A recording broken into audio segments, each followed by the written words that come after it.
पकड़े गए हैं, किस तरीके की ये साजिश थी? ये दिनांक 18 जुलाई 2026 को देखिए कंट्रोल रूम थाना कुलपहाड़ को एक सूचना प्राप्त हुई थी,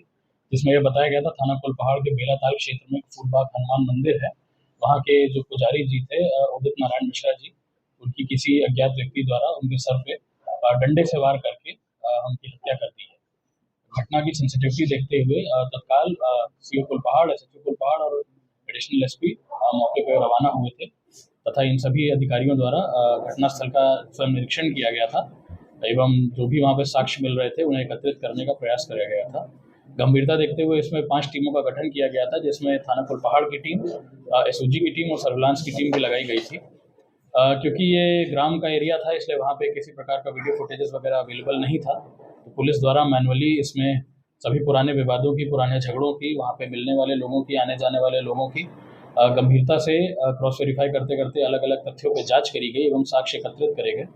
इन्हीं साक्ष्य एकत्रित करने के प्रकरण जो भी वहाँ पे चीज़ें मिली थी वहाँ पे मौके पे, जैसे कि एक डायरी बरामद हुई थी वहाँ पे, कुछ वस्त्र बरामद हुए थे, उन सभी चीज़ों को कलेक्ट करते हुए उनकी जांच कराई गई और इसी क्रम में आज हमारे पुलिस द्वारा इसमें एक व्यक्ति की गिरफ्तारी करी गई जिसका नाम कल्लू जोगी है, जो पुत्र लालू है, निवासी खदियापुर, कस्बा जैतपुर, थाना कुलपहाड़ क्षेत्र का रहने वाला है, जिसकी उम्र लगभग 80 साल के करीब है। इससे गंभीरतापूर्वक जब पूछताछ करी गई तो इसके द्वारा यह बताया गया कि जो इसकी वहाँ पे एक व्यक्ति है, रहने वाला लोकल है, जिसका नाम मुंशी है। मुंशी से इसकी बहुत ही पुरानी पारिवारिक रंजिश इसके चल रही है। मौके पे जो डायरी मिली थी हम लोगों को, पुलिस ने उसको जब उस डायरी को वेरीफाई किया था तो उसमें फैक्ट्स ये निकल के आए थे कि किसी मुंशी नाम के व्यक्ति के बारे में पूरी उसकी पारिवारिक चीज़ें और उसकी पूरी गतिविधियों के बारे में लिखा हुआ है, जैसे कि माना जाए कि ये उस मुंशी की पर्सनल डायरी है, जिससे मुंशी की तरफ शक जाए। जब पूछताछ करी गई तो इसके द्वारा बताया गया कि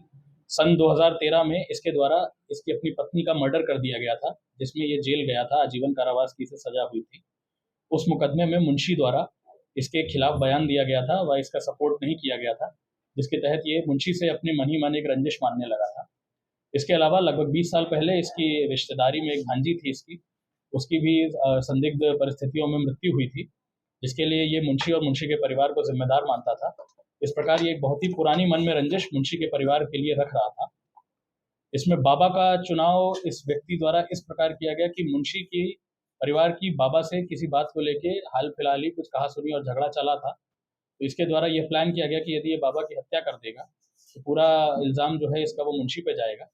और इसी में मुंशी जेल चला जाएगा और इसका भी जो मन में प्रतिशोध की भावना है वो भी पूर्ण हो जाएगी। जो मौके पे डायरी मिली थी उससे संबंधित साक्ष्य जब हमने इसके कल्लू जोगी के घर पे एकत्रित करे गए तो हमें मौके से वहाँ पे भी घर पे सिमिलर उसी तरीके की डायरी मिली, जिसमें उसी तरह के पेजेस थे और उसी तरीके का धागा था बाइंडिंग वाला जो उस डायरी में प्रयोग था।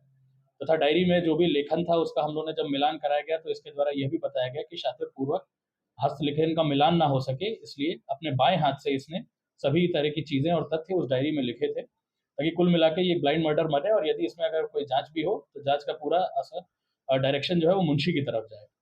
पुलिस द्वारा इसको हिरासत में लेके न्यायिक अभिरक्षा में भेजा जा रहा है। अग्रिम विधिक कार्रवाई प्रचलित है। सर, जो आरोपी पकड़ा गया है, क्या उसका पहले भी किसी आरोप है किसी प्रकार के? हाँ, जैसा कि मैंने बताया इस पे अभी लगभग ये हत्या वाला मुकदमा मिला के कुल 3 मुकदमे निकल के आए हैं, जिसमें इसका सबसे गंभीर मुकदमा सन 2013 का है, जिसमें इसके द्वारा अपनी पत्नी की हत्या करी गई थी, जिसमें इसे आजीवन कारावास की सजा भी हुई थी। इसके अलावा सन 2013 का एक आगजनी का भी मुकदमा इसके खिलाफ दर्ज है। सर, कैसे और कब इसने इस घटना को अंजाम दिया? ये जैसा कि मैंने बताया जिस दिन हमें डेड बॉडी मिली थी, सूचना मिली थी 18 तारीख, उसके एक दिन पहले शाम को इसके द्वारा इस घटनाक्रम को कारित किया गया था तथा प्लानिंग इसके दिमाग में मन से इसके काफ़ी टाइम से चल रही थी। सर, खुलासा करने वाली टीम को 25,000 का इनाम मिला।